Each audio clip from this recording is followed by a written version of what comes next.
Welcome to the Real Estate Espresso Podcast, your morning shot of what's new in the world of real estate investing. I'm your host, Victor Menasce. This is the weekend edition where we interview notable people from the world of real estate investing. Today is no exception. We have a great guest all the way from Nashville, Tennessee. Welcome to the show, Billy Brown. Victor, once again, great to see you and great to talk to you. Great to have you here. Billy, you're a past guest on the show, and we're going to talk about something that's a little bit off the beaten track today. We're all entrepreneurs, we're all business owners, and this is a little bit of a different tack. But before we dive into the details, maybe give a little bit of your backstory and how you got to this point in your journey. Yeah, I mean, for those that haven't, go back and listen to the other 1, 2, maybe 3 times I've been on the show to talk about hear the full version of all this. But my background is a real estate investor that led to starting small like everyone else, and I wanted to know how people got bigger. And I found commercial lending, and therefore I became a commercial lender. And then after I learned that, I learned how to invest and syndicate through the eyes of lenders, but also kept the loan brokerage. So I wear kind of 2 hats and have worn 2 hats for quite a while, both as a commercial lender and as well as an investor. And we're syndicated an office or a apartment complex back in 2019. We syndicated an office complex later in the fall. And then what we're about to talk about right now, which is a business syndication that involves a little bit of real estate too. Fabulous. Now, you have a background in the world of golf. That's not only a passion, something that I think you did at least semi-professionally.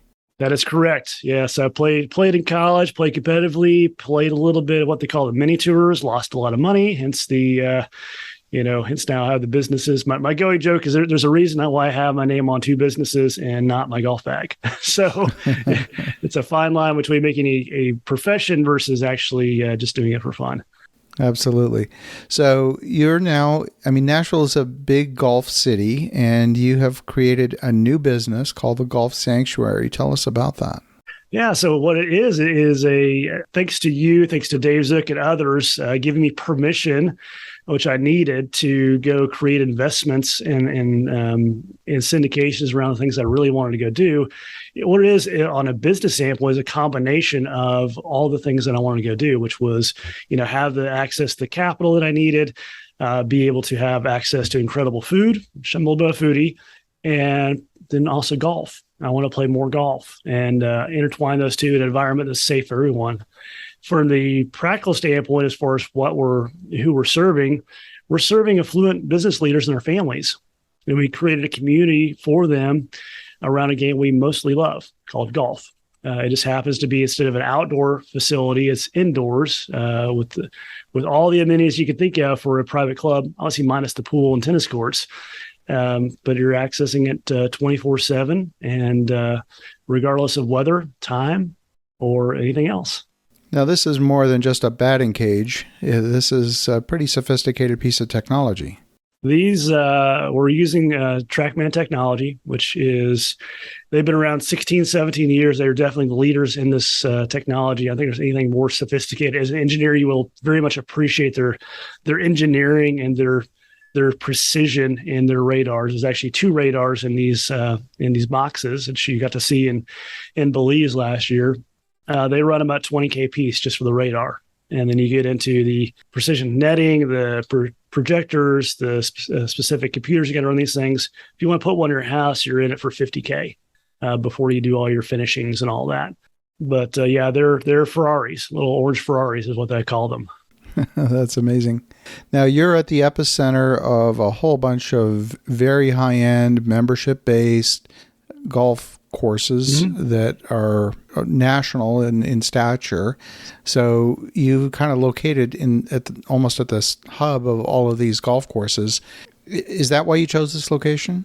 Well, the location came to us quite honestly. It was we were looking for this. Williamson County is the 15th wealthiest county in America. So as a real estate investor, obviously you're looking for what are the demographics. We just kind of knew it was here because it's a lot of wealth. There's a lot of disposable income.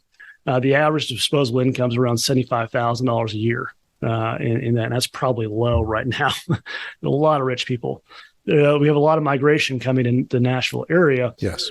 From all over the world, and they love to play golf. We have a real estate issue So this goes into market dynamics here. We have a real estate issue because we're roughly 5,000 homes short needed to be able to supply the people moving here. Like we're never going to catch up in the next probably 10 years as far as the demand. So the land that is out there that could be used for golf courses are being used for homes. So there's no more golf courses being built. And with all these people moving in here, you have a pattern where you have all the private clubs are full. All of them have at least 50 to 75 person wait lists. So 2-3 years maybe. And you add to that, there's no public golf courses down here.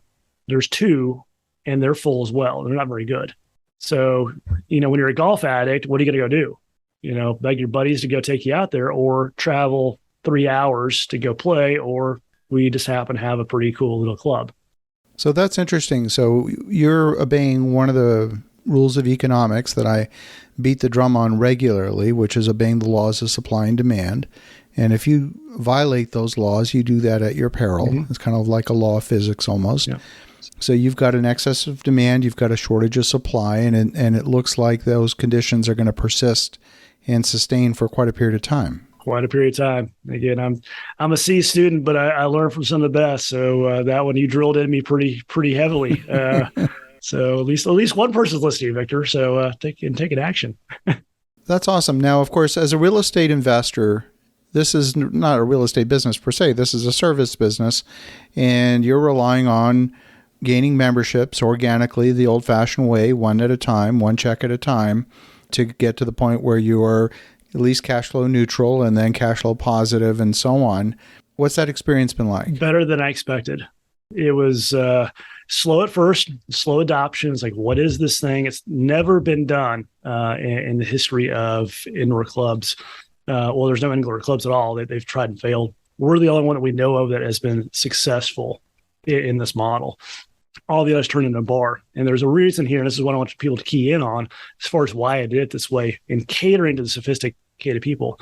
Those that are listening are probably either want to raise money or have raised money. I was kind of tired of going out and chasing the money. What I wanted was to go create a sandbox for the wealthiest of the wealthiest to be able to have community with, to make it easier on me to go raise money when I had projects, specifically Golf Sanctuary, other investments that we're doing. So in essence, it's kind of the, learning from real estate guys and from Russ, like position yourself in a different way and attracting what I wanted. So that was the main reason for the club model. But right now we're recording this in September. We've literally been open less than a year. Like a year ago, we weren't even open. We are 2/3 full on our membership and expect to be full by the end of the year. That's phenomenal. And you're talking about 6 simulators. Yeah. And now, how do you determine that you're full? Is it just based on a fixed number of memberships and you've got some kind of utilization model to determine what full means, or is that based on actual utilization? We've done some calculations on what we think prime time is based on the utilization of the existing members, how often they're using it. And we also don't want to get too full. So we capped it at 300. We'll probably create a wait list or a different, like a social membership and plug those people in where, the key members aren't. I started out with a model where your hours were limited.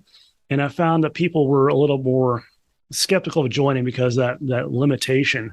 So we took that away. And now it's unlimited hours. You can use it for 3 hours at a time per day. And so far that's working pretty good.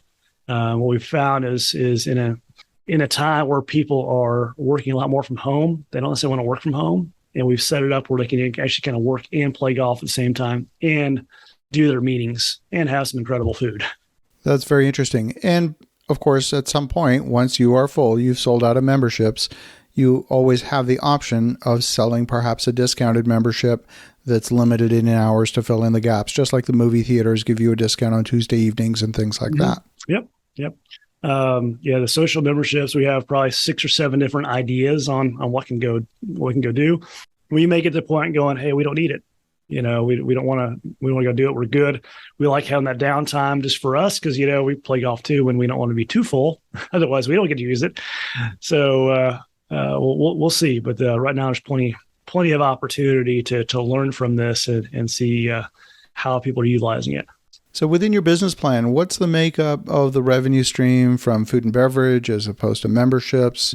How does that break down? And has it turned out to be anywhere near what you projected? Nothing ever turns out the way you think of. I always was coached and told that food and bev was a loss leader, and I had to relearn that it's actually a profit maker. My COO, which has been phenomenal, and this is another key point for the entrepreneurs here, and I said this on a podcast yesterday.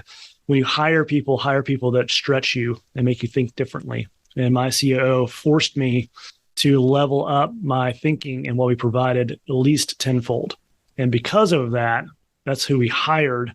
And because of that, that's who we attracted. Now, so much so, as you'll love this, we aren't necessarily a golf club. People come in just because of our staff and our team. It really is.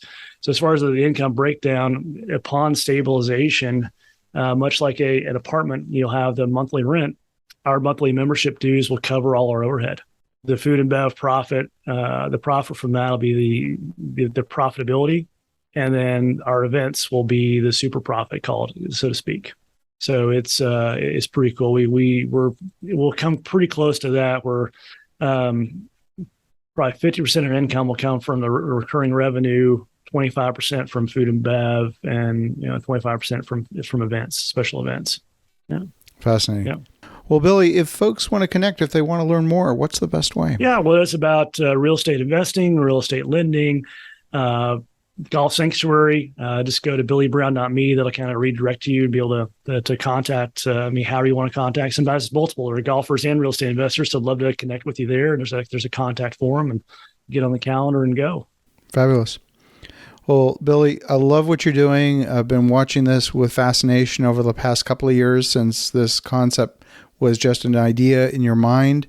And now to see it come to realization and see it successful is breathtaking to watch. So for the listeners at home, definitely connect with Billy at billybrown.me. And in the meantime, have an awesome rest of your weekend. Go make some great things happen. We'll talk to you again tomorrow.